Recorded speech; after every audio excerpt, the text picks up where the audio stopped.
아멘. 네, 오늘 함께 말씀 나누려고 하는데요. 함께 나누실 말씀의 제목은 믿음으로 걷는 길, 믿음으로 걷는 길이라는 제목으로 함께 말씀을 나누겠습니다. 제가 하고 싶어서 드리는 얘기는 아니고 아는 척하려고 드리는 얘기가 아니라 제가 너무 겪었던 고통스러운 기억이라 함께 나누려고 하는데, 무신론 철학자 중에 포이어 바흐라는 사람이 있어요. 그러니까 이 사람 책을 읽고 영향을 받아서 혁명을 일으킨 사람이 칼 막스예요. 대단한 사람이죠. 근데 이 사람이 유독 기억에 남는 이유가 뭐냐면, 저는 책을 정말 싫어했거든요. 지금은 이제 좋아하는데 20살 때에는 너무 싫어했어요. 그런데 이제 신학을 하려면 방법이 없어요. 철학을 건드려야 돼요. 그러니까 이제 정말 통곡하는 심정으로 철학책을 볼 수밖에 없었는데, 인생에서 하필이면 제일 처음 읽었던 책이 포이어 바흐의 책이었어요. 그러니까 그냥 읽어야 된다고 하니까 도서관에 가가지고 철학 코너 가가지고 눈 감고 아무거나 고른 거예요. 근데 하필이면 이걸 고른 거예요. 그래서 정말 뭘 모르고 이제 도서관에서 꺼내서 봤는데 정말 끔찍한 경험이었어요. 뭔 말인지를 모르겠는 거예요. 도대체 이 책을 쓴 인간은 누구며 이런 책을 읽는 인간은 누구냐 이거죠. 그런데 제가 그게 이제 20살 때였습니다. 20살 때였는데 그 책에서 지금도 기억에 남아있고 딱 하나 동의할 만한 내용이 있었어요. 그게 뭐냐면 인간의 본질은 종교라는 거예요. 그거는 기억에 너무 남아요. 그리고 이거 한 가지는 그의 모든 주장 속에서 유일하게 제가 100% 동의할 만한 말이에요. 인간의 본질은 종교예요. 그러면 인간의 본질이 종교라는 말의 뜻이 뭐냐? 여러분, 이런 겁니다. 동물은 믿음이 없어요. 왜냐하면 무지성이기 때문에 하는 거지, 지성이 아예 없고 분별력이 없기 때문에 하는 거지, 믿어서 하는 건 동물 안에는 없어요. 근데 이성은 믿음이 있어요. 그러니까 인간은 믿음이 있어요. 독특해요. 모든 존재하는 동물 중에서 종교라는 걸 가지는 건 인간밖에 없어요. 이 말 뜻이 뭐냐면, 인간은 무지성으로 뭔가를 하는 게 아니라 아무것도 안 보이는데 믿어서 뭔가를 하는 게 가능해요. 그건 인간밖에 못해요. 그게 이제 포이어 바흐가 말했던 인간의 독특성이에요. 인간은 종교적이에요. 독특하게 믿음이라는 게 있어요. 그런데 인간 안에서 믿음이라는 게 붕괴되고 인간이 일상생활이라는 걸 할 수 있냐? 불가능해요. 그게 안 되는 거예요. 인간이 이제 믿음이 붕괴된다? 그럼 그건 병적으로 가는 거예요. 치료를 받아야 되는 거예요. 그러니까 내가 지금 내 환경이 안전할 만큼 깨끗하다는 사실을 도저히 믿지 못하는 거예요. 믿음이 붕괴된 게 결벽증이거든요. 그러니까 제가 들었던 이 결벽증의 증상이 뭐냐? 이거는 극단적인 사례가 아니에요. 모든 종류의 믿음이 붕괴되면 이렇게 병적으로 가는 거예요. 일단 이분은 집에 딱 들어온다. 오자마자 거실에 신문지를 깔아요. 그리고 신문지에 소독약을 뿌리는데 젖을 때까지 뿌려요. 그리고 완전히 살균이 됐다라는 느낌이 들면 온몸에 걸치고 있던 옷을 다 벗어요. 다. 그리고 신문지 사각형 안으로 들어간 다음에 거기서 혼자 생활해요. 아무도 못 들어오게 해요. 아내도 그 신문지 안으로 들어갈 수 없고 자식도 그 신문지 안으로 들어갈 수 없어요. 왜? 오염되기 때문에. 그리고 완전히 살균된 그 안에서만 생활하는 거예요. 그러니 생활이 되겠냐고요? 안 돼요. 가정생활이 아예 안 되는 거예요. 신문지 밖으로 못 나가는데 침대도 못 가요. 살균됐다라고 하는 안전함이 없으니까. 그래서 이분이 어떻게 됐냐면 결국에는 병원에 가라고 했는데 안 가요. 그리고 결국 이혼을 했어요. 방법이 없었던 거죠. 여러분 한번 생각을 해보세요. 여러분 지금 오늘도 지금 교회 의자에 앉아서 평안함을 느끼잖아요. 깨끗해요? 그 앉았다가 엉덩이에 뭐 묻으시면 어떻게 할 거예요? 그 지금 오늘 이 정길재 집사님의 어머니가 소옥자 권사님인데, 권사님이 우리 교회 젓가락 수저 감당하시거든요. 권사님 믿으세요? 저는 못 믿겠던데. 아니, 권사님이 그 교회 숟가락하고 젓가락에 무슨 짓을 했는 줄 알고 오늘도 이제 나눠드리면 그거 입에 넣으실 거죠. 젓가락 입에 넣고 수저 입에 넣으실 거잖아요. 그러니까 뭘 믿고 그걸 넣어요? 어리석게도 뭘 믿고? 여러분의 수저에 세균이 없다는 걸 확인하고 입에 넣으세요? 확인하시는 거예요? 근데 확인하면 무슨 방법으로 확인을 해요? 우리 중에서 그런 사람은 없어요. 그러면 확인도 안 하고 의자에 편하게 앉고 입에 출처를 모르는 젓가락과 수저를 넣어요. 그리고 편안하게 살아요. 서슴없이 그렇게 해요. 그럼 그럴 수 있는 이유가 뭡니까? 그게 믿음이에요. 여러분 아니신 것 같죠? 인간은 무지성일 수가 없어요. 세균의 존재를 모를 수가 없어요. 만약에 어떤 게 더러운 게 눈에 보인다, 거기 절대로 못 가요. 인간은 그렇게 못해요. 근데 중요한 사실이 뭐냐? 확인도 안 했는데 우린 일상을 살아요. 어떻게 이게 가능하냐? 믿음이라는 것이 우리의 삶을 지탱하는 근원이고, 이 믿음이 무너지면 사람은 병들어요. 못 살아요. 여러분, 땅을 어떻게 걸어요? 언제 싱크홀이 생겨가지고 땅이 무너질 줄 알고 어떻게 땅을 걸어요? 이게 안심이 안 되잖아요. 불안증으로 가는 거예요. 너무 불안한 거예요. 땅이 꺼질 것 같은 거예요. 그런 사람 되게 많아요. 여러분, 차가 언제 폭발할 줄 알고 차를 타요. 차에 타는 내내 있잖아요. 곧 이 차가 폭발할 것 같은 두려움 때문에 안절부절 못하는 사람도 있어요. 죽을 것 같은 거예요. 그게 공황장애예요. 못 믿겠는 거예요, 안전함을. 가스가 언제 터질 줄 알고 주방에 들어가요. 여러분, 그러신 분들 있죠. 오늘도 집을 딱 나왔는데 갑자기 불안감이 엄습하는 거예요. 가스도 안 잠근 것 같은데, 내가 가스불을 켜놓고 국 끓여 놓은 상태에서 내가 나온 것 같은데, 이러면서 진짜 집이 불타는 것 같은 두려움이 있는 분들이 있어요. 어떻게 되냐? 일상생활 못해요. 아무것도 못해요. 그런데 불구하고 우리는 주방을 들어가요. 이 원동력이 뭐냐? 오늘도 우리가 마음 편하게 사는 이 원동력이 뭐냐? 그 믿음이에요. 믿음 무너지면 사람은 못 살아요. 관계도 못 맺고 어디도 못 가요. 병들고 마는 거예요. 그래서 포이어바가 정확하게 간파한 것처럼 인간의 본질은 종교예요. 못 믿잖아요. 못 살아요. 그럴 수가 없는 거예요. 그런데 우리가 걷는 신앙의 길이 이렇다라는 거죠. 하나님이 어느 날 아브라함을 부르시는데 후손에 대한 약속을 주세요. 내가 너에게 자녀를 주는데 한두 명을 주는 게 아니라 하늘의 별처럼 많아. 근데 이 약속을 받을 당시에 사라의 뱃속에 씨가 있었냐? 없었습니다. 텅 비어 있었어요. 그의 자궁이 아무것도 없었어요. 증명할 만한 어떤 현상이 있었냐? 없었습니다. 오직 하나님의 말씀밖에 없었어요. 그런데 하나님이 말씀하시기에 내가 언약 줄 테니, 증거 줄 테니가 아니에요. 언약을 줄 테니 너는 고향의 친척집을 떠나 내가 너에게 명하는 땅으로 가라 라고 하시는데, 그리고 롯도 엘리에셀도 이스마엘도 쳐다보지 말고 내가 너에게 준 그 아내 하나만 사랑해 라고 하시는데, 믿음 없잖아요. 신앙의 길은 한 발자국도 못 가요. 절대로 못 가요. 신앙생활 하면서 언약을 못 믿잖아요. 여러분은 신앙생활 편하게 못 하세요. 날마다 의심 가운데 괴로워해야 되는 거예요. 어떻게 할 거예요? 근데 중요한 사실은 뭐냐? 아브라함은 하나님의 언약의 성취를 봤어요. 어떻게 봤습니까? 하나님이 가라고 하는 길을 갔으니까 봤죠. 다른 방법은 없어요. 그러니까 우리가 착각하는 게 뭐냐면 이런 분들이 있어요. 보여주시면 믿을게요 라고 하시는 분들이 있어요. 그런 게 어디 있어요? 실생활에 그런 게 어디 있어요? 여러분, 숟가락이 완전히 소독됐다는 걸 무슨 수로 보여줘요? 여러분, 우리 일상생활도 그렇게가 안 되는 거예요. 먼저 믿고 입에 넣으면 그 다음에 확인이 되는 거예요. 아, 깨끗하구나. 먼저 믿는 거예요. 일상생활 자체가 그렇다니까요. 먼저 믿는 거예요. 그리고 확인이 되는 거예요. 원래 우리 삶이라는 게 그런 거예요. 마찬가지입니다. 신앙도. 여러분, 보여주시면 믿겠다? 그런 건 없어요. 하나님의 나라는 언제나 어떻게 확인되느냐? 먼저 믿고 그 길을 한 발자국 내디딜 때 하나님이 맞구나, 이게 확인이 되는 거예요. 믿고 따라가면 성취돼요. 반드시 그렇게 되는 거예요. 그래서 믿음의 길은 보이지 않아도 일단 가야 되는데, 그러면 이게 쉬운 건 아니거든요. 절대로. 그러면 이 믿음의 길을 아브라함은 어떻게 갔는가? 오늘 우리 모두가 이 가야만 하는 이 길을 어떤 방식으로 가야만 하는지, 어떻게 가야 되는지 오늘 우리는 아브라함을 통해서 봐야 되는 거예요. 그래서 오늘 우리가 그 방식을 보려고 하는데, 첫째로 끊임없이 하나님의 명령을 들었습니다. 15절입니다. 하나님이 또 아브라함에게 이르시되 내 아내 사레는 이름을 사레라 하지 말고 사라라라 라고 하십니다. 제가 오늘 이 말씀을 통해서 오늘 우리가 쓰는 언어의 뜻을 하나 알려드리려고 하는데, 지금 우리처럼 이제 구속사의 가치관을 공유하는 교회들은 같은 언어를 쓰는 것들이 몇 개 있어요.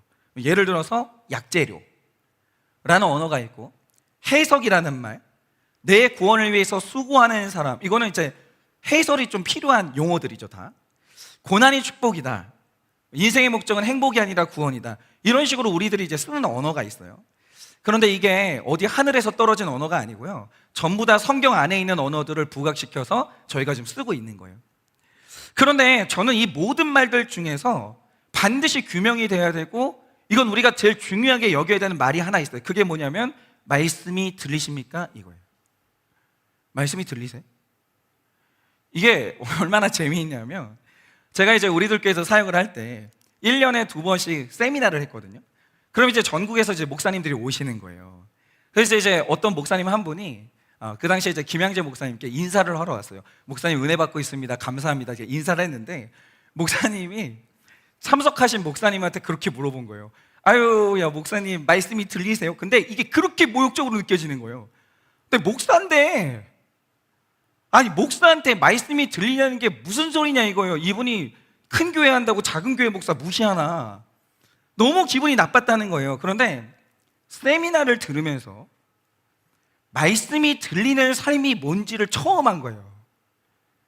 말씀이 들리면 저렇게 살아야 되는 건데 내가 말씀이 들렸나 그동안? 너무 심각하게 다가온 거예요.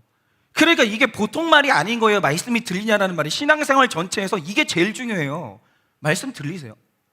그러면 이 말씀이 들린다라는 말의 뜻이 뭐냐? 여러분, 우리가 지난주 말씀에서 본 게 뭡니까? 드디어 한 가정의 아버지였던 아브람이 열국의 아버지인 아브라함으로 변했어요. 그런데 오늘 말씀으로 넘어오니까 그게 끝이 아니에요. 왜냐하면 신가정은 혼자 세우는 게 아니에요. 무조건 부부가 같이 가는 거예요. 안 가면 안 되는 거예요. 그러니까 이 오늘 말씀으로 넘어오니까 하나님이 사레를 부른 다음에 사라로 변화시키시는 거예요. 그러니까 남이 나보다 잘난 게 있으면 못 참아요. 이 여자는 낮아진다, 비천해진다, 혀 깨물고 죽어요 그냥. 이랬던 공주님이 이제 자녀를 위해서라면 얼마든지 낮아질 수 있고 천해질 수 있는 열국의 어머니로 변하는 거예요. 여러분, 엄마는 공주가 못 돼요. 해보셨잖아요. 애가 맨날 토하죠. 내 옷에다가 먹던 거 막 묻히죠. 그 온몸이 다 그냥 막 음식물이에요. 근데 엄마가 머리 감을 수 있냐, 화장할 수 있냐, 그런 시간이 없어요. 그래서 애엄마들은 만나면 다 화장이 떠 있어요. 피곤해가지고. 그게 여러분, 엄마는 공주가 못 돼요. 그럴 수가 없다니까요. 그런데 하나님이 이 공주를 어머니로 부르시는 거예요. 그런데 이 도도하고 자존심 센 공주님이 한 생명을 품고 낳고 기르는 어머니가 된다라고 할 때 이 변화에서 제일 중요한 게 뭐냐 이거예요.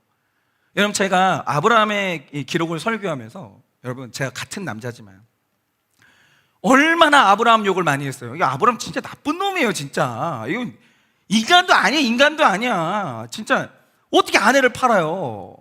저는 그런 짓 못해요. 왜냐면 우리 아내가 값이 안 나가요. 그래서 팔지를 못해요. 나는 다른 거 팔지.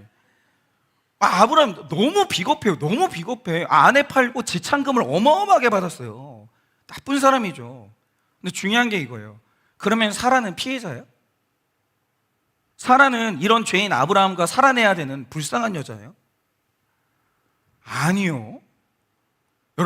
여러분이 만약에 여기 계신 남자들 중에 사라랑 1년 버티고 살 수 있는 남자 몇 명 안 돼요.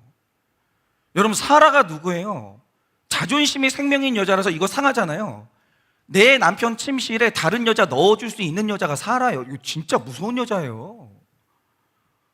내 자존심 지킬 수 있잖아요. 뭐든지 해요. 내 자존심 상하잖아요. 아무것도 안 해요. 이 여자는 하나님도 없어요. 그러다가 막상 이스마엘을 태어나니까 그것도 꼴보기 싫거든요. 그래서 하가를 학대하다가 광야로 쫓아낸 여자인데 할머니를 이 젊은 처녀가 못 이겨요.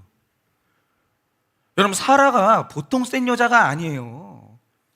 그러니까 성경에서 아브라함의 이름이 먼저 바뀌고 사라의 이름이 나중에 바뀌었거든요. 하나님도 사라가 어려운 거예요. 불편한 거예요. 아브라함이 더 편한 거예요. 사라 되게 불편한 여자예요. 이 여자 막 안 변해요. 너무 기가 세다라는 거죠. 그런데 하나님이 그런 사례를 찾아오신 거예요. 그리고 하시는 말씀이 뭐냐? 너 이제 공주 못 돼. 너 엄마 해야 돼. 너 지금처럼은 못 살아. 예쁘게 못 살아. 너 엄마 해야 돼. 그러면서 설득을 하시는 거예요. 너는 세상을 누리는 공주가 되는 정도가 아니라 세상에 수많은 믿음의 자녀들을 낳는 어머니로 부름받았어. 너는 구원도 없는 이스마엘 기르다가 죽는 인생이 아니라 영원히 살아갈 이삭을 낳을 운명이야. 너는 훨씬 더 큰 영광이 있어. 이렇게 설득을 하시거든요. 그런데 사라가 되게 특이한 지점이 있어요. 그게 뭐냐면 사라가 성품이 악해요. 성품이 안 좋아요. 이 여자 정상이 아니에요. 공주병이에요. 공주인 줄 알아요. 자기는 비천한 자리에 떨어지면 죽는 줄 알아요. 자기가 뭔데? 되게 이상한 가치관을 가진 사람은 병이거든요. 근데 이상한 사실이 뭐냐면 하나님이 말도 안 되는 말 하잖아요. 나 공주인데 엄마가 되라는 거예요. 근데 하나님이 말씀하시잖아요. 신경질 나거든요. 힘들거든요. 근데 반응해요. 이게 특이한 거예요. 의해서 되게 못됐거든요. 하나님이 나를 힘들게 하면 하나님도 막 욕을 해요. 하나님 비웃고. 근데 중요한 게 뭐냐면 알았어요. 끝이 늘 이래요. 반응해요. 그리고 어떻게든 공주병 걸린 나를 꺾어서 어머니로 살아보려고 애를 써요. 이 여자가 되게 특이해요. 성품은 악하거든요. 믿음이 있어요. 하나님을 무시를 못해요. 하나님 힘든데 해볼게요. 완전하진 않아요. 근데 하나님이 말씀하시면 반응을 해요. 그래서 구원은 성품이 아니에요. 믿음이에요. 그런데 나중에 이 도도하고 기센 사라가 어떻게 변하는 줄 아세요? 이게 믿음인데, 어느 날 하나님이 이삭을 바치라고 하는 그날, 여러분, 사라가 이삭하고 몇 년을 살았어요? 100년을 넘게 살았어요. 딱 하면 다 알아요. 그래서 이제 그날 어떤 일이 일어났냐? 갑자기 내 남편이, 여자들은 다 알아요. 남자가 뭐가 이상하잖아요. 표정이 이상하거나 뭐 이상하잖아요. 여자들은 다 알아요. 물어보라니까요. 모르는 척 할 뿐이지. 그러니까 갑자기 잘해주지도 말고 갑자기 뭐 숨기려고도 하지 마세요. 그냥 솔직하세요. 여자 앞에서는. 여자는 다 알아요. 어느 날 아브라함이 공기가 이상해요. 표정이 이상해요. 생전 간 적이 없던 모리아 땅까지 가가지고 제사를 드리겠다는 거예요. 그때 딱 알아요. 사라는 뭐 이상하다 오늘. 그럼 그 다음부터 여자들은요 탐정이 돼요. 이게 무슨 일인가? 이 분위기는 뭔가? 반드시 찾아내고야만 하는데 하나 그날 이상한 게 있는 거예요. 내 남편이 제사 드리러 갈 땐 반드시 재물 가지고 가거든요. 제사 드리러 가는데 재물이 없어요. 재물이 없는데 아들 데리고 가는 거예요. 그날 사라가 알아요.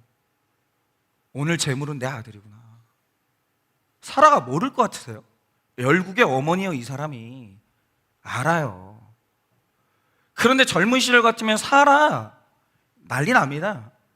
그런 게 어딨냐, 미쳤냐고 이 남자야. 나는 내 자식 절대 포기 못한다고, 니나 하나님 믿어라 이러면서 난리 나는 여자예요. 그런데 이렇게 도도하고 독했던 여인이 그날 한마디를 안 해요. 성경에 보면 한마디를 안 해요. 내 남편이 이 아들을 제물로 바치러 간다는 걸 알았어요. 내 남편 표정 보고 딱 아는 거예요. 근데 조용히 보내줘요. 남편에게 순종하고 하나님께 전적으로 순종하는 어머니가 돼요.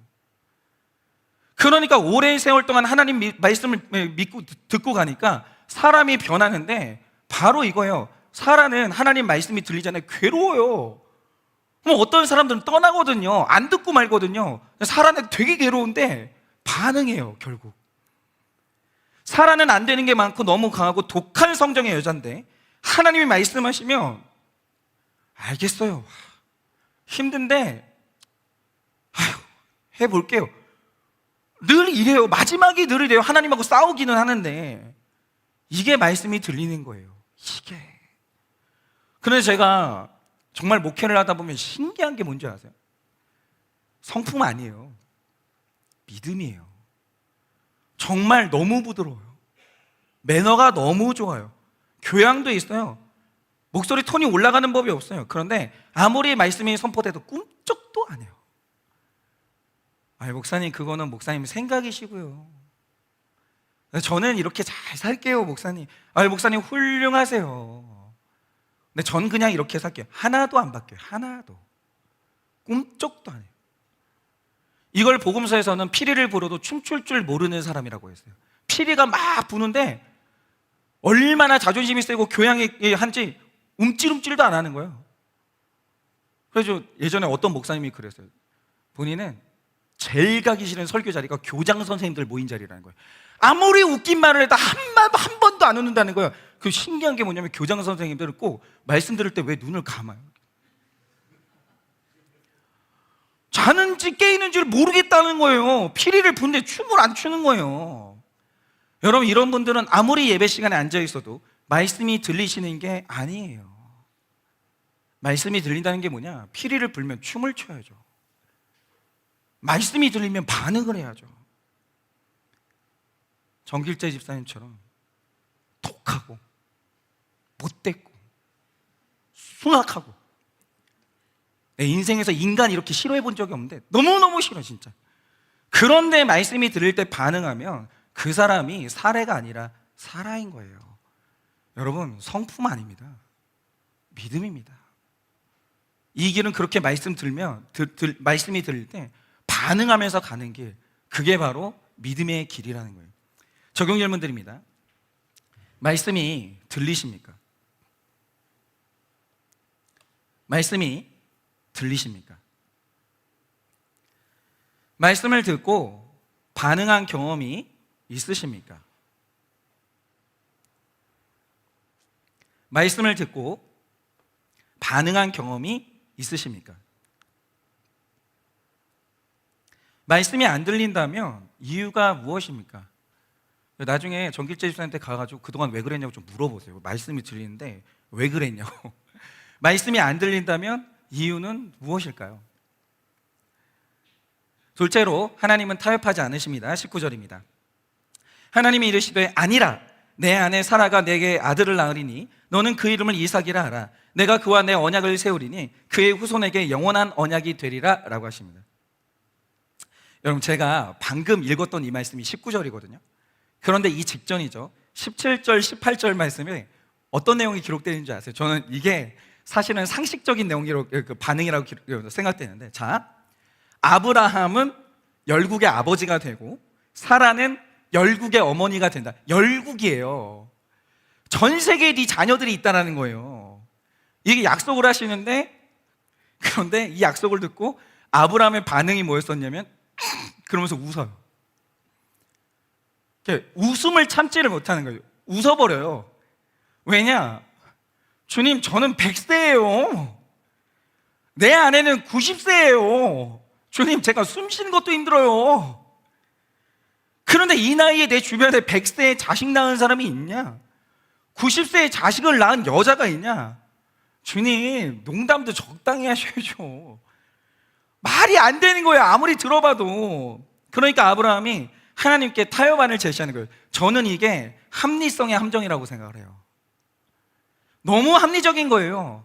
그러면서 말이 되는 얘기, 그러니까 말이 안 되는 하나님 얘기에 말이 되는 얘기로 응수한 거예요. 그게 뭐냐? 하나님, 저는 그 정도 안 바래요. 주님, 제가 무슨 욕심이 있겠어요. 저는 그냥 지금 있는 아들이 이스마엘이잖아요. 이거 아들 잘 키워서 하나님께 봉사하고 살게요. 제가 무슨 열국의 아버지예요. 저 겸손하게 살게요. 이래요. 근데 이거 겸손 아니에요. 하나님 안 믿는 거예요. 근데 이걸 이제 적용을 해보면요, 저는 예전에 생각하기를 사람이 하나님 앞에서 큰 일을 하려면 반드시 목사가 되어야 된다고 생각을 했어요. 그리고 목사가 하는 일을 평신도는 못한다, 저는 이게 확실했던 사람이에요. 그리고 이제 평신도, 제가 만났던 몇몇 평신도들도 그런 생각을 하고 살았죠. 뭐 말씀 묵상, 말씀을 가르친다, 사람을 살린다, 이거는 그냥 목사님들이 하는 전문 영역이고, 우리는 주일 성수하고 헌금하고 가끔 뭐 좀 쉬운 봉사 있으면 그 정도 하고, 그 정도를 저희가 할게요, 이렇게 생각했던 시기가 한국 교회 안에 있기는 했어요. 그런데 이게 뭐냐? 저는 안 돼요, 이거 다른 사람이 하는 일이지 이거 저는 못해요 라고 하는 게 뭐냐면, 이삭은 됐고요, 이스마엘로 살게요, 요거예요. 그런데 이게 기류가 완전히 변했어요. 지금 시대가 그런 시대가 아니에요. 왜냐? 한국교회에 이제 오카는 목사님이 등장하시면서 사실은 저는 이게 종교개혁이라고 생각해요. 두 번째 종교개혁이 시작됐는데, 첫 번째 종교개혁은 뭐였었냐? 성직자의 손에만 들려있었던 성경책을 평신도의 손에 넘겨준 거, 평신도가 성경을 읽기 시작한 거, 이게 첫 번째 종교개혁의 핵심이에요. 그전에는 이게 아예 허락이 안 됐거든요. 네가 신학도 안 했는데 무슨 성경을 읽고 라틴어를 해. 근데 라틴어가 얼마나 어려운지 아세요? 라틴어를 배우려면요, 회초리를 맞으면서 울어야 라틴어를 배운다고 했어요. 완전 초인류 엘리트 몇 명 아니면 성경책 읽지도 못했어요, 아예. 근데 이걸 마틴 루터가 번역을 해버려가지고 이걸 평신도의 손에 넘겨줘 버린 거예요. 완전히 개혁이 일어나 버린 거죠. 그런데 두 번째 종교개혁이 일어난 거예요. 그게 뭐냐, 성직자의 손에만 있었던 사역을 평신도에게 넘겨준 거예요. 이거는 어마어마한 혁명이었어요. 교회에 판도가 바뀌는 사건이에요. 그런데 저는 처음에 이 얘기를 들을 때 이거 이론이지, 말이 되나? 엄연히 사실은 성직자나 성도님들은 다르지, 이러면서 성과 속을 나누는 이원론의 사고방식을 가지고 있었거든요. 그런데 이게 만약에 누가 저한테 이론으로만 얘기했으면 저는 안 깨졌을 거예요. 제가 왜 평신도 사역하는 줄 아세요? 지난 교회에 가가지고 이게 그냥 산산조각이 난 거예요. 이게 내가 시대를 못 읽었다는 걸 알게 된 거예요. 부끄럽지만 저는 신학을 하고 40살까지 목사를 살면서 내가 위기에 빠진 가정을 살린다? 살리긴 누가 살려요? 그 의사가 하는 거죠. 그건 심리학자가 하는 거죠. 뭘 목사가 살리긴 뭘 살려요? 자살 위기에 있는 사람을 건져낸다, 중독에 빠진 사람과 함께 울고 웃으면서 치유한다, 동성애자들을 내가 구원한다, 그런 거는 저는 생각 자체를 안 해본 사람이에요. 목사가 뭘 그런 일을 해요. 그냥의 이혼을 주둥이만 살아가지고 설교를 한 다음에 성도님들이 은혜 받았습니다 인사를 하면 나 그거 내가 할 일 다 한 줄 알았어요. 목사 하는 일 이거지. 그리고 뭐 알아서들 그냥 말씀 들었으면 알아서 사는 거지. 그냥 이제 뭐 어떤 문제 있는 사람들은 어떤 그 기관에 가시고, 저는 그냥 정상적이고 그냥 무난한 성도들 모여가지고 그냥 말씀 듣다 같이 천국 가지, 이게 저는 그게 내가 하는 일인 줄 알았어요. 근데 지난 교회를 갔는데 솔직히 나는 성경을 100%를 안 믿어요. 안 믿는다니까요. 가장 기본적인 거, 주님이 내 인생을 입히시고 먹이신다? 안 믿어요. 근데 성도들이 믿는 거예요. 하나님 말씀의 능력을 100% 믿는 거예요. 그러면서 이 말씀으로 사람을 먹이고 훈련시키고, 이혼한다는 가정이 있으면 뛰어들어가가지고 온몸으로 이혼을 막는 거예요. 안 된다고. 가정 지켜야 된다고. 근데 나는 그렇게 할 믿음이 없는데 평신도가 그 집으로 들어가는 거예요. 온몸으로 막는 거예요. 안 된다고, 안 된다고. 가정 지켜야 된다고. 그러면서 가정을 살려요, 평신도가. 자살하겠다는 사람 뭐 휴가 내가지고 병원 데리고 가가지고 자살하겠다는 사람 살려내는 거예요. 그 광경을 보는데 너무너무 충격적인 거예요. 너무너무. 나는 답이 없는데 이 성도들은 답이 있는 거예요. 이 사람들은 하는 거예요. 그리고 제가 처음 알았어요. 시대가 변했다. 시대가 변했다. 성령님이 평신도를 쓰시는구나, 임하셨구나, 이거를 제가 눈으로 봤다니까요. 근데 제가 이러다 보니까 하나 놓친 게 뭐냐면, 그럼 이게 지금 시대에만 있는 일이에요? 그게 아니라 제가 성경을 다시 보니까 이게 원래 그랬던 게 뭐냐면, 성경의 첫 번째 순교자가 누구예요? 신약시대 사도 바울 아니에요. 스데반이에요. 스데반이 사도예요? 스데반 집사님이에요. 집사님이에요. 그분이 신약 교회 시대에 왔을 때 첫 번째 순교자로 부름받았어요. 그러니까 저희가 지금은 확실한 게 있어요. 그게 뭐냐면, 그 알량하다는 신학 좀 배웠지만 성령 못 받은 목사보다 성령 받아서 인생의 목적이 변한 평신도가 훨씬 더 사람 많이 살려요. 그럼 지금 그 일이 각 교회마다 일어나고 있는 거예요. 중요한 건 뭐냐? 맞아요. 하나님이 질서 때문에 하나님 목사를 사용하세요. 그런 사람이 필요하죠. 그런 중요한 사실은 뭐냐? 사람 살리는 건 성령 받은 사람이에요. 제가 목사잖아요. 목사인데 믿음 없고 성령 못 받잖아요. 무능해요. 그래서 제가 실제로 어떤 고백을 들었냐면, 목사님들끼리 만나는데 그 목사님이 그러시는 거예요. 어떤 성도님이 교회 와가지고 열심히 봉사하는데 성도님이 안 계신 동안 자녀가 죽었다는 거예요. 그거 어떻게 할 거예요? 해결이 안 되더라는 거예요. 뭐 어떻게 이 사람을 위로를 해요? 그러니까 어느 날 앉아있는데 이분이 맨 앞에 앉아가지고 울고 있는데 어떤 생각이 드냐면, 다른 교회 갔으면 좋겠다. 해결해 줄 수 없고 부담되는 거예요. 그게 뭐냐? 성령 못 받으면 아무 소용 없어요. 무능해요. 근데 성령 받은 사람은 가서 간증하는 거예요. 나도 그런 일이 있었지만 난 살아냈다. 주의 말씀이 나를 살렸다. 살아나는 거예요. 성령 받은 사람 누구냐라는 거예요. 할 수 있다니까요. 그런데 이런 시대를 살면서 누군가가 그러는 거죠. 아이고 하나님, 그런 건요 시간 많고 돈 많은 사람들이 하는 일이고요, 신학교 가야 하는 일이고요, 저는 그냥 교회에서 시키는 거 간간히 하고요, 설교 잘 듣고 헌금하고 가끔 밥하고 이러고 살게요. 그러는 거예요. 그런데 하나님이 하시는 말씀이 뭐냐? 아니라, 그거 아니에요.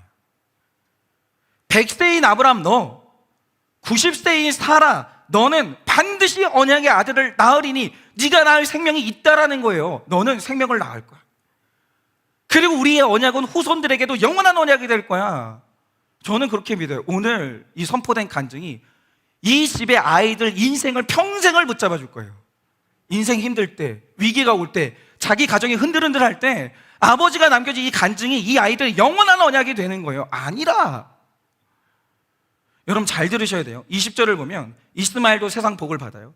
근데 21절에서 하나님이 철저히 말씀하시는 게 뭐냐? 네가 이 땅에 부름받은 이유는 이삭을 낳기 위해서가 아니야. 이삭과 이스마엘은 달라. 이걸 정확히 하시는 거예요. 그러니까 우리 중에 내 배우자, 내 자녀를 보는데 너무 절망스러운 분들이 있어요. 이 남자가 예수 믿을까? 이 여자가 변화될까? 내 자녀가 하나님께 돌아올까? 이게 너무 안 보이니까 그냥 하나님, 나의 구원으로 만족할게요. 아 주님, 전 안 돼요. 우리 집은 그냥 이스마엘로 만족하고 살게요. 그냥 이 땅 가운데 사는 동안 가정이나 좀 지켜볼게요. 이러시는 분들이 있었는데 믿음의 길은 그런 게 아니에요. 할 수 있어요. 돼요. 내가 하는 거면 안 되는데 믿음으로 걸어가면 된다니까요. 여러분, 우리 인생에 이삭을 낳는 이 일은 포기할 수가 없는 사명인 거예요. 근데 할 수 있으니까 이삭 낳으라는 거예요. 100세지만 90세니까 할 수 있으니까 낳으라고 하는 거예요. 하나님의 언약은 그런 겁니다. 아무리 내 배우자가 강팍하고 내 자녀가 아무리 소망이 없어 보여도 이스마엘로 만족하시면 안 돼요. 이 땅에서 그냥 내 가족이나 잘 살고 사역은 시간 많은 사람들이 하는 거죠. 믿음 좋은 사람들이 하는 거죠. 죄송한데 하나님은 그렇게는 안 돼요. 우리가 이 땅에 그러려고 부름받은 게 아니에요. 우린 여기에 소망이 있어서 온 게 아니라 사명이 있어서 온 거예요. 죽기까지 포기하지 않고 영혼 물고 늘어지면, 또 거룩한 삶을 보여주면 낫게 된다라는 거예요. 여러분, 포기하지 않으면 소망이 아예 없는 것 같은 그 누구도 간증하는 이삭이 되는 거예요. 여러분, 포기하지 말고 죽기까지 이삭 낳는 적용을 가셔야 되고, 여러분 이 시대에 사명으로 일어서셔야 돼요. 그래야 하나님 앞에 내놓을 것이 있는 열매 있는 모습으로 우리가 하나님을 만날 수가 있는 거죠. 적용 질문 드립니다. 많은 사람 낳고 살리는 비전이 있으십니까? 많은 사람을 낳고 살리는 비전이 있으십니까? 나는 100세라 90세라 낳지 못한다고 변명하는 것은 무엇입니까? 나는 100세라 90세라 낳지 못한다고 변명하는 것은 무엇입니까? 소망이 안 보이는 나의 이스마엘은 누구입니까? 소망이 안 보이는 나의 이스마엘은 누구입니까? 나도 이삭을 낳을 수 있다고 믿으십니까? 나도 이삭을 낳을 수 있다고 믿으십니까? 셋째로 순종하며 가야 합니다. 22절 23절입니다. 하나님이 아브라함과 말씀을 마치시고 그를 떠나 올라가셨더라. 이에 아브라함이 하나님이 자기에게 말씀하신 대로 이날에 그 아들 이스마엘과 집에서 태어난 모든 자와 돈으로 산 모든 자 곧 아브라함의 집사람 중 모든 남자를 데려다가 그 포피를 베었으니 라고 하십니다. 여러분, 오늘 말씀에서 아브라함이요 100세예요 사라가 90세예요 제가 이렇게 하니까 우리 목장에 어떤 사람이, 근데 목사님 혹시 이 당시에 나이 세는 법이 좀 달랐던 거 아니에요? 2년에 한 살씩 치는 거 아니었어요? 그렇게 불신이 커요. 구원은 받았나 몰라. 그런데 지금 이 불가능한 환경에서 겨우 낳은 아들 이스마엘이 있어요. 그러니까 여기에서 인간적으로 볼 때 아브라함의 최선은 그냥 이스마엘 잘 키우는 게 맞아요. 그런데 100세에 무슨 노인이 아들을 낳아요. 근데 중요한 사실이 뭐냐? 하나님이 아니라 하시는 거예요. 아니라. 할 수 있다는 거예요. 그러면 이 명령을 들었을 때, 뭐 하나님 너무 좋아요. 뭐 저한테도 이런 일이 생기는군요. 이랬겠어요? 얼마나 버거웠겠어요? 진짜 되나? 이거 믿어야 되나 말아야 되나? 근데 내가 나이가 없어 힘이 없는데 그럼 나는 어떻게 해야 되나? 혼란스러웠을 것이고, 하나님 저 그렇게 열국의 아버지 되기 싫다니까요. 그냥 도망치고 싶은 마음이 컸을 거예요. 그런데 이 힘든 와중에 아브라함은 역시 택자예요. 말씀 들리는 사람이에요. 결국 하나님이 하시는 말씀에 순응을 해요. 그래서 그날 말씀에 순종해서 99세인 자신과 13세인 이스마엘과 그 집의 모든 남자가 이 고통스러운 할례를 단행합니다. 이게 만약에 안 하겠다고 했으면 이거 안 해도 돼요. 그런데 하나님 말씀이 들리고 나는 반응이 되니까 할례를 단행해요. 포피를 베는 거예요. 그러면 여러분, 순종함으로 이 할례를 할 때 내 할례 때문에 일어난 일이 뭐냐? 온 식구가 다 힘들어지는 거예요. 갑자기. 아빠 잘 믿으시라고요. 왜 나한테까지 이래요? 아빠 때문에 힘들어 죽겠다고요. 제가 지난날에 아버지한테 이걸 했던 거예요. 아니, 아버지가 목사지 내가 목사예요? 왜 나한테 이래요? 왜 나한테? 당신이 좋아서 선택한 일이니까 당신은 가난하게 살아도 되는데 왜 당신이 목사 돼서 나까지 가난해야 되냐고요. 정말 아버지 원망 많이 했어요. 아버지가 믿음으로 결단하는 바람에 정말 제 원망을 얼마나 들었는지 몰라요. 내가 믿음으로 순종하는 바람에 내 자식뿐만이 아니라 내 식구들이 아파하는 모습, 자식들의 원망, 이걸 다 듣는 거예요. 여러분, 순종하는 길이 절대 쉬운 길이 아니에요. 때로는 내 식구가 힘들어하는, 할례의 고통으로 힘들어하는 모습과 원망하는 소리를 내가 다 들어야 돼요. 믿음 좋은 사람이 다 들어야 돼요.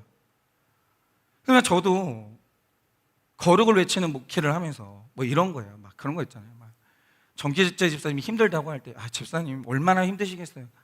그래, 집사님 같은 사연에서 뭐 이혼하겠다고 하면 하나님도 집사님 정죄하지 않아. 집사님 괜찮아, 힘내, 용기를 가져, 잘할 수 있어요, 내가 여자 소개시켜줄게. 이러면 정기제 집사님하고 진짜 잘 살았을 거예요, 진짜. 근데 정기제 집사님이 힘들다고 하는데 안 된다고 하니까, 그럼 그 다음부터 어떤 일이 벌어지냐? 집사님은 포기하겠다, 나는 안 된다. 그럼 이 문제가 내 책임이 되는 거예요. 늘 있잖아요. 이 목회가 뭐냐면, 제 목회는 뭐냐면 그의 문제가 내 책임이 되어 이 사역이 가능해요. 이게 거룩을 외치는 목회를 하면서 성도님들에게 할례의 적용을 말하면서 가는데 힘들어요. 내가 권면한 적용을 하면서 힘들어하는 성도님들의 모습과 여기저기서 원망의 소리가 저한테 다 들려오는 거예요. 목사님 때문이에요. 정말 목사님 책임질 수 있어요? 목사님 이거 가스라이팅 아니에요? 진짜 좀 힘들긴 해요, 어떨 때. 진짜 이규혁 집사님 나한테 한번 빚 갚아야 돼. 없는 6개월 동안 나 정길재 집사님하고 연애하는 줄 알았어요. 맨날 전화가 와, 맨날. 잠이 안 올 때마다 전화를 하는 거예요. 그럼 집사님 얼마나 힘든데 받아야지. 그래야 같이 살지. 가정 지키려면 불안하잖아요. 내가 받아야지. 안 그러면 어떻게 가정을 지켜요? 집사님이 제일 힘들었는데 뭐 저도 이제 격까지 해서 그렇게 되는 거죠. 그런데 그러면 아브라함이 불행했냐? 그럼 저는 불행하냐? 안 불행해요. 왠지 아십니까? 여러분, 아브라함의 순종이 결국에 불행하지 않았던 이유가 뭐냐? 여러분이 아브라함이 힘든 적용을 했어요. 아브라함이 얼마나 원망을 많이 들었겠어요? 그런데 지금 어떻게 됐어요? 전 세계 기독교 인구가 26억 3천만 명. 그런데 2050년이 되면 30억 명으로 늘어나요. 그러니까 한국 교회가 힘든 거지 하나님의 성령의 역사는 지구촌 전체 아직도 가열차게 일어나고 있어요. 우리가 교만해서 성령의 역사가 안 일어나는 거지. 2050년이 되면 믿는 자의 수가 30억 명이에요, 지구상에. 그런데 그 30억 명 중에 아브라함 모르는 사람 누가 있어요?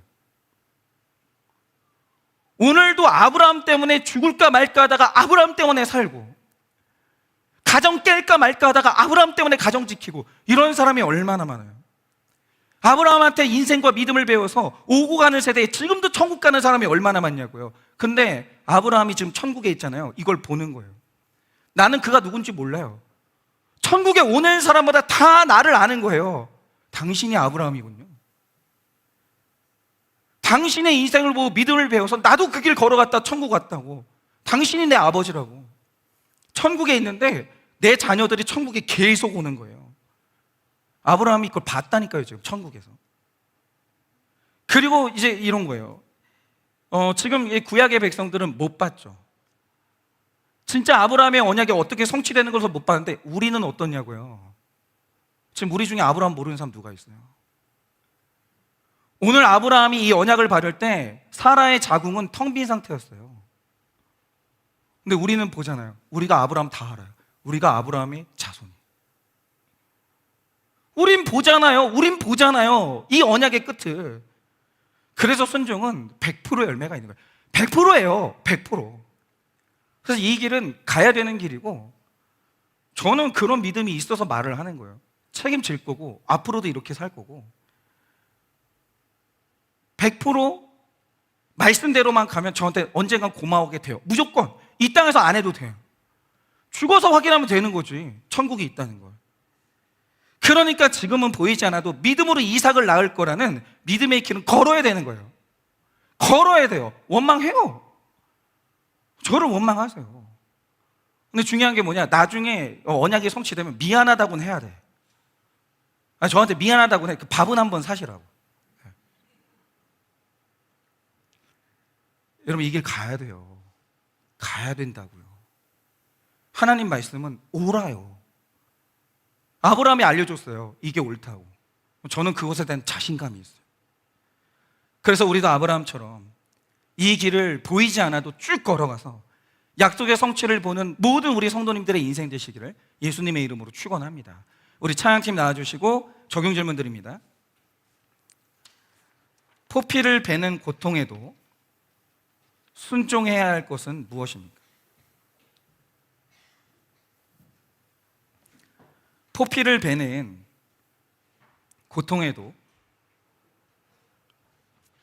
순종해야 할 것은 무엇입니까? 순종으로 맺은 열매는 무엇입니까? 순종으로 맺은 열매는